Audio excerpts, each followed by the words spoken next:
Good day everyone, today we are reviewing a local perfume brand, Kella Stefan. So let's get straight to it. So Kella Stefan is a local perfume brand here in the Philippines. They make inspired fragrances from designer and niche house.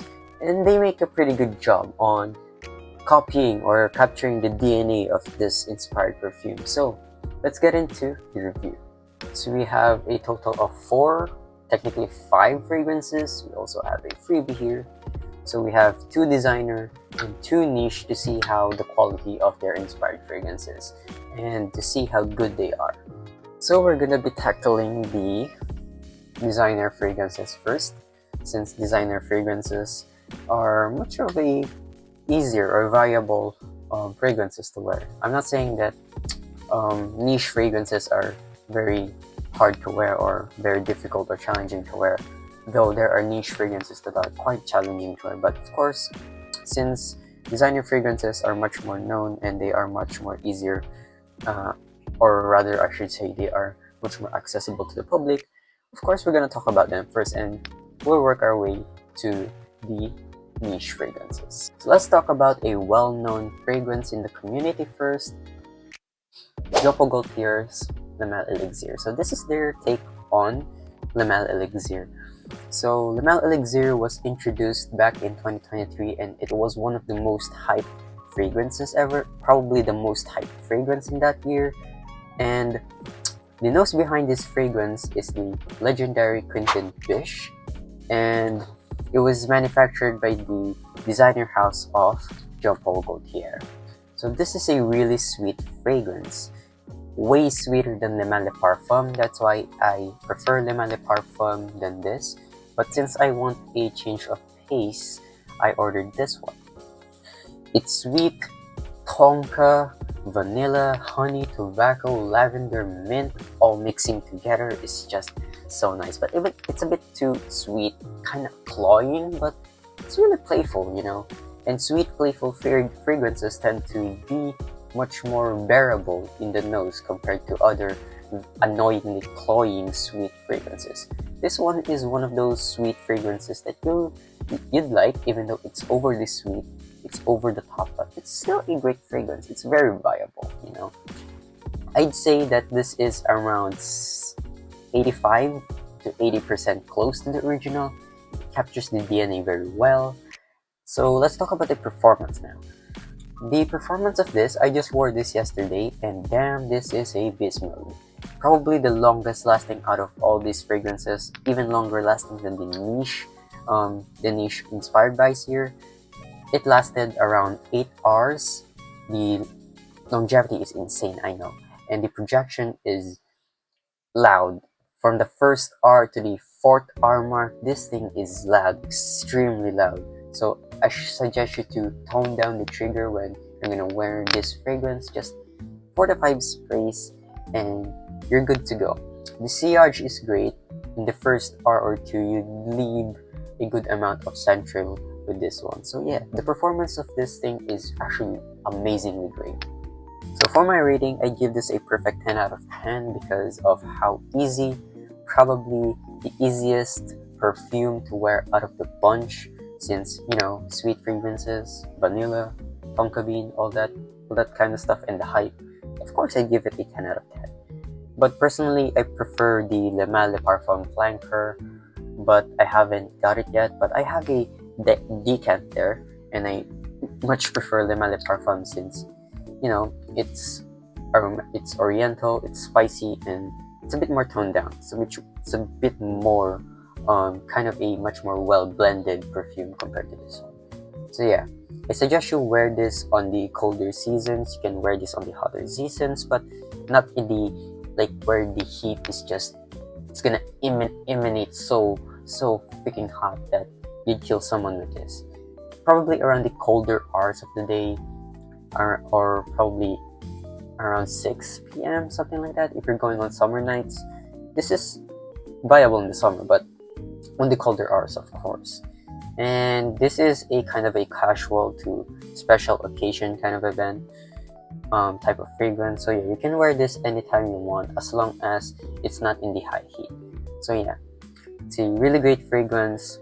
I suggest you get this, and it's probably the easiest out of all the fragrance to wear. So that is their version of the Mel Elixir. So another hyped fragrance back in end of or near the end of 2022, this is Givenchy's Gentleman Eau de Parfum Reserve Privé. So Gentleman EDP Reserve Privé is a really nice fragrance. Probably a bit too mature for my age, but still a nice fragrance. So yeah, the nose behind this fragrance is Nathalie Lawson and Oliver Cresp, two great perfumers, and they make such bangers, especially Nathalie Lawson. She made so many good fragrances that in other perfumers or other fragrance content creators I've watched, she's mentioned a lot. So yeah. So Gentleman Eau de Parfum is a kind of woody, iris heavy dominated fragrance, and this is manufactured by the designer house of Givenchy, and it was released around 2022, around the end of 2022. So yeah. Or what does Givenchy Gentleman Eau de Parfum Reserve Privé smells? Reserve Privé smells like the older brother of, like the oldest brother of Givenchy Gentleman. Like this is kind of the big bro of the Gentleman EDP line. It's a really dark, heavy, iris chestnut, woody whiskey kind of fragrance, and the mixture and the blend of the iris, the chestnut, the whiskey, and the woody notes, the woodiness, kind of gives this very chocolatey kind of touch. Almost that iris is making everything in the blend kind of like a chocolate, you know. It's very woody, iris, powdery, and a bit of warm, spicy, and a bit earthy, I guess. So yeah, just like I said, this is a bit of a mature scent, a bit too mature for me. I'm actually wearing it right now, and I've gotten a bit of compliments today when I go to school. I know it's absurd wearing this to school, but keep in mind, guys, that this is a fragrance specialized in the colder seasons. It's a bit colder here in the Philippines since it's been raining a lot. So yeah, with the performance, 6 to 7 hours. I can still smell it, but it's residing away. 6 to 7 hours with loud projection at first, but immediately when the dry down hits, it turns into a soft to medium projecting fragrance. The sillage is great, an hour or 2 hours max. You leave a good amount of central, you don't have to worry about that. So yeah, the performance is great. And how close is this to the original? Probably around 75%. I wish it's a bit more on that whiskey kind of direction. The whiskey here is a bit too lackluster, but still, it's a great inspired perfume, especially of a well-renowned fragrance. It's a really good fragrance, you know. I'd give this a 9 out of 10, you know. If it wasn't for my age, I'd give this a perfect 10 out of 10. It's a 9 out of 10. Perfect for the colder seasons, only in the colder seasons, but probably again in the summer nights, you know, if you want to wear this in high heat. Summer nights works best for special occasions, special events, or any special type of scenery, you know. That is reserved for, it's in the name already. It's Reserve Privé is reserved for special occasions, special events type of scenery. So yeah, that is their version of Givenchy Gentleman Eau de Parfum Reserve Privé. Up next is we have their version of Why Eau de Parfum. I got this as a freebie. So Why Eau de Parfum is a mass appealing fragrance, mass appealing, fresh, versatile blue scent. It's probably the most known blue scent aside from Bleu de Chanel and Chanel Eau Homme Sport. But yeah, Why Eau de Parfum is manufactured by the designer house of YSL or Yves Saint Laurent, and it was released around 2018. And the nose behind this fragrance is Dominique Ropion. I haven't heard of him, but I guess he's an amazing perfumer because of Why Eau de Parfum. What does Why Eau de Parfum smells? Immediately you're hit with that amazing apple sweetness with a bit of bergamot and ginger.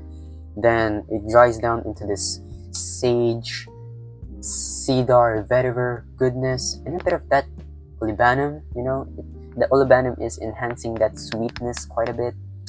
And I get how versatile is this. That's why I wanted a full bottle of this as soon as I got my hands into this inspired version. I wanted a full bottle. It's extremely versatile. You can wear it any time of the year. You'd have no problems on performance, the longevity, all that type of stuff, because this is the most versatile scent that I've smelled. Though for me it's a bit too simple, but again, it's a really great fragrance, you know. Speaking on how close is this, I've smelled White Eau de Parfum a ton of times, especially in stores. You know, I'd say it's around 75% close or 80% close to the original. The sage is overlapping just like in the original, but the cedar and the vetiver and the olibanum is a bit too kind of in the undertones. It's a bit too sparkly. It's a bit too overpowering, you know. It shows up too brightly, not unlike in the original. So yeah, still it's a great fragrance, you know. Performance wise, I haven't gave this a full wear, but basing on the other fragrance that we have here, especially these two, which is our designers, this would last you a long time, 6 to 7 hours. The sillage is good. When I spray this on my wrist here, the sillage is pretty great. I leave a good amount of scent trail for the first hour or two, but probably around the first hour only, because, you know, the longevity is 6 to 7 hours. The projection is medium to loud projection, so yeah, I don't have any problems with performance. But talking about the rating, I give this a 9 out of 10 because of how versatile it is, how easy to wear it is, and how easily you could like this if you went to blind buy. It's probably the safest blind buy out there, you know, kind of a dumb rich fragrance like Versace Eros. So yeah, I recommend you wear this on all seasons, any occasions. Just 6 to 5 sprays, you're already good, you know. You don't have to worry about a single thing, because this thing is the single most versatile fragrance I've ever known. So that is Yves Saint Laurent's White Eau de Parfum, their version of White Eau de Parfum. Now we're getting into the spicy territory of niche fragrances, or the niche inspired fragrances. So the first niche we're talking about is Initio's Side Effect. So this is their take, or this is their inspired version of Initio Side Effect. So Side Effect by Initio was released around 2016, so it's quite an old fragrance at this point, but this fragrance doesn't age at all. It still smells good, you know, it still smells unique. So yeah. So manufactured by the niche house of Initio Parfums Privé, released in 2016. I don't know who the nose behind this fragrance is. I haven't gone into too deep of a research, but this perfume here is really, really nice, you know. The tobacco is just kind of has this kind of ash cigarette kind of tobacco vibe instead of that woody leaf, dried leaf kind of tobacco, you know. I prefer that type of tobacco rather than the cigarette or ashy type of tobacco. So yeah, this is a rum dominated fragrance with tobacco, cinnamon, then dries down into a much more bearable vanillic syrupy sweet saffron goodness. So yeah, it's a really great niche. I don't recommend you to blind buy this, especially for this inspired. I suggest you get the 10 ml version first and try it out to see for yourself if you like it. But personally for me, I really like it, you know. Again, it's a bit challenging to wear with all of niche fragrances, but again, it's easier than most niche fragrances to wear. So how close this to the original, I haven't smelled Initio Side Effect, but based on the reviews that I've watched, probably around 70 to 75% close to the original. Performance is great, 6 to 7 hours, loud projection. When I wore this, I almost killed everyone because I sprayed 6 times, and I deeply regret that. So yeah, rating, I give this probably around 9 or 8.5 because of that tobacco that it gives. I just don't really like the tobacco that Side Effect gives. But overall, it's a great fragrance. You can wear this in the colder seasons, summer nights, but not in the high heat. You would kill someone. Um, Special occasions type of fragrance, special events type of fragrance. So it's reserved for those type of scenes or scenarios. So yeah, that is their version of initial side effect. Now let's head into the final fragrance or the last niche. It's none other than their version of Xerjoff Naxos.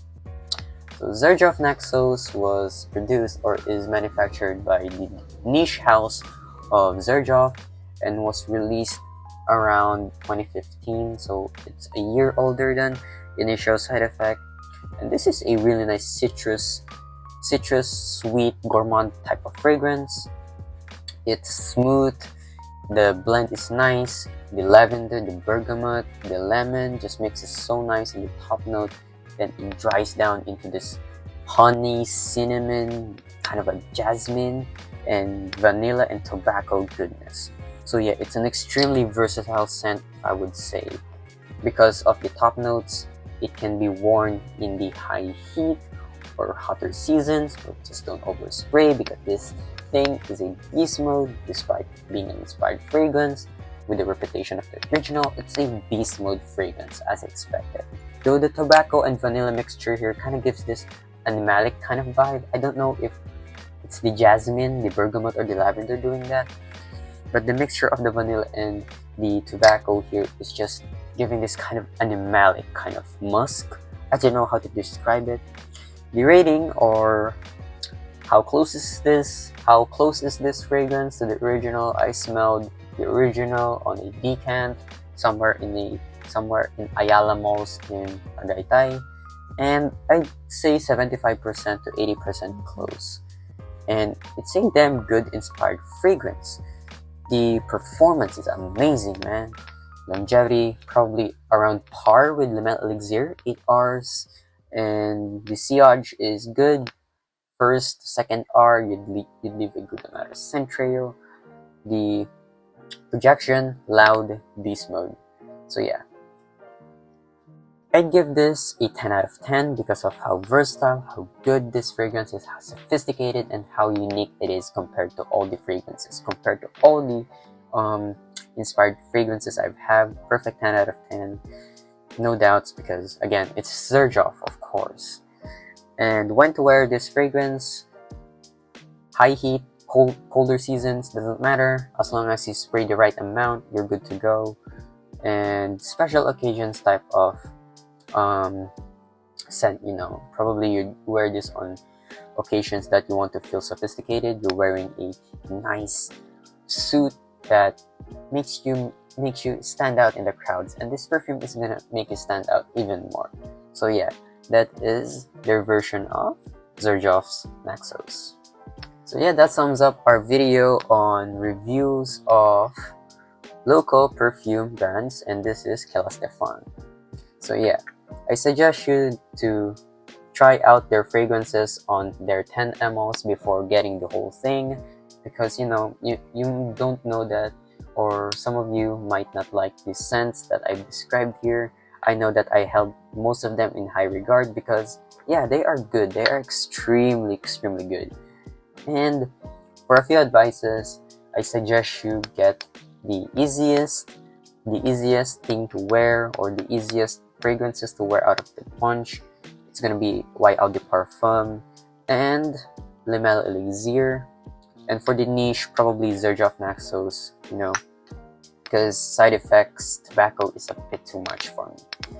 But overall, that's gonna be it for our review of local perfume brand Kella Stefan. So if you enjoyed this video, don't forget to hit that like button, and it'd be nice to subscribe if you enjoyed content like this, since I'm planning on making more enjoyable and interesting content in the future. Again, I am Kyle from Essentials. Keep on smelling good and stay on smelling good. Peace.